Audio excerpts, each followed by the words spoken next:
untuk menangani permasalahan tersebut. Di surat kuasa kami yang kedua, ini surat kami kepada Pak RT, Pak RW, kelurahan, dan kepada pemerintah atau PLT, Gubernur DKI. Kemudian juga surat kami kepada pemerintah setempat. Kemudian surat kami juga kepada Bapak Riang Prasetya. Ini Riang Prasetya. Kemudian ada surat kami juga kepada Bapak Riang Prasetya lagi. Jadi 3 kali Bapak Riang Prasetya ini kami surati. Ini lagi kami berikan surat kepada yayasan, dan yayasan itu telah menjawab hal yang sama.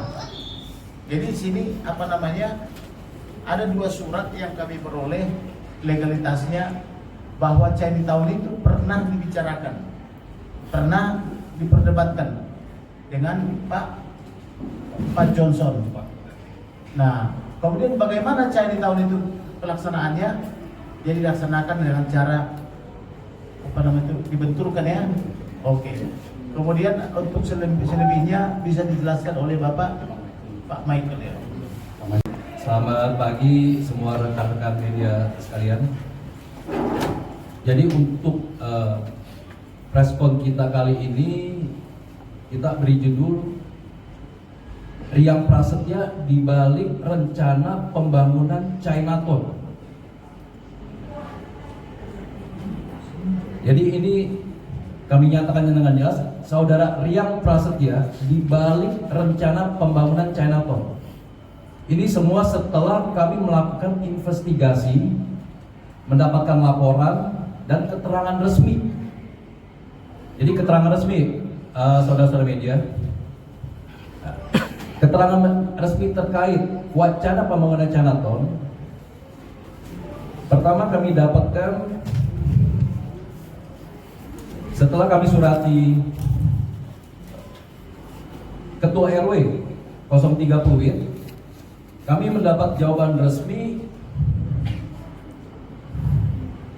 bahwa terkait rencana pembangunan Chinatown tersebut pernah disampaikan oleh Saudara Riang Prasetya melalui WA Group Ketua RW 03.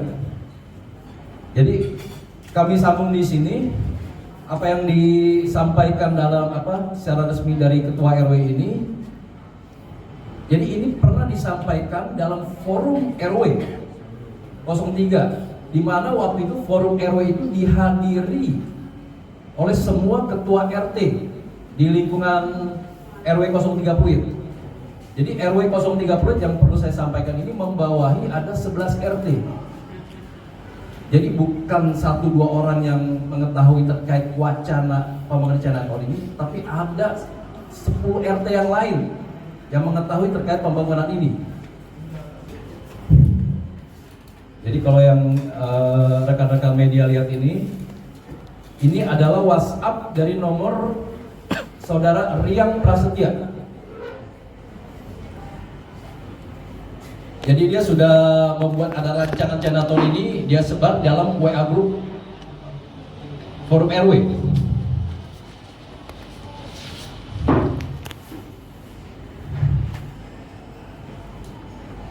Ini dari Saudara Riang Prasetya. Jadi dalam WA Group yang Saudara Riang Prasetya sendiri sampaikan, jadi dia sendiri yang menyampaikan, dengan wacana ini maka harus ada pelaksanaan normalisasi lebar jalan dan fungsi saluran air got. Jadi ini yang nanti rekan-rekan media dapat telusuri lebih lanjut terkait pembongkaran pribadi ya yang dilakukan oleh Saudara Riang Prasetya ini, apa tujuannya? Gitu. Selama ini warga di sini sudah tidak mempermasalahkan pembongkaran yang dilakukan oleh Pemprov, tapi yang dipermasalahkan kita dan kita laporkan saat ini adalah pembongkaran yang dilakukan secara pribadi oleh Ketua RT Saudara Riang Prasetya. Apa tujuannya? Nah, ini ternyata kita temukan dia sudah jauh-jauh hari sebelum adanya pembongkaran yang dilakukan oleh saudara Prasetya, dia sudah punya wacana untuk adanya pembangunan Chinatown. Ini WhatsApp-nya dia.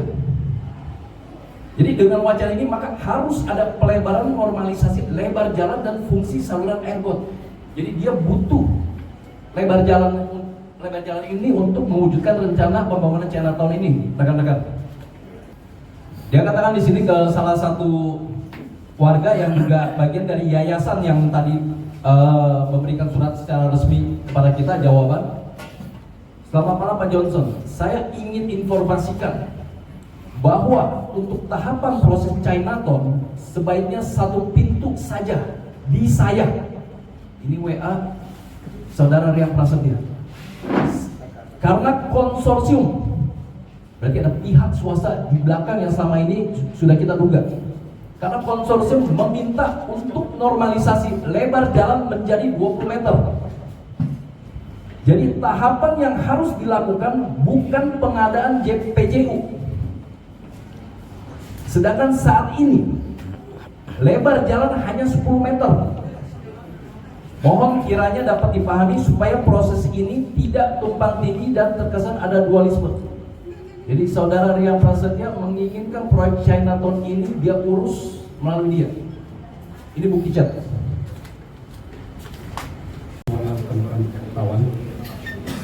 Nama saya Iman ya. Saya selaku pemilik ruko di sini dan saya usahanya dengan nama CX. Selama ini kita ada swadaya dari masyarakat, maksudnya Pak RT sendiri, dia ada macam tagihan. Tagihan itu iuran sampah. Ya. Sebenarnya itu tagihan dari beliau itu 1,6 untuk 4 ruko. Jadi berarti satu ruko itu 400.000. Ya. Setelah saya bayar 1, aman, terjadi masalah ini, saya cek ke RW rukun warga. Saya cek berapa setiap bulan saya bayar. Menurut Pak RW itu saya bayar itu 4 ruko itu 1,2. Berarti ada perbedaan 400.000 di sini. Ini siapa yang ambil uang ini? Saya lacak-lacak, ternyata itu di tempat RT itu 400.000. Jadi berapa bulan yang saya bayar itu uangnya dipakai siapa? Yang penting itu kan sudah masuk kas RT, yang 400.000 ada masuk kan? Ya mohon dicek apa masuk ke anggaran RT atau bagaimana 4.000 itu. Mohon dicek dulu.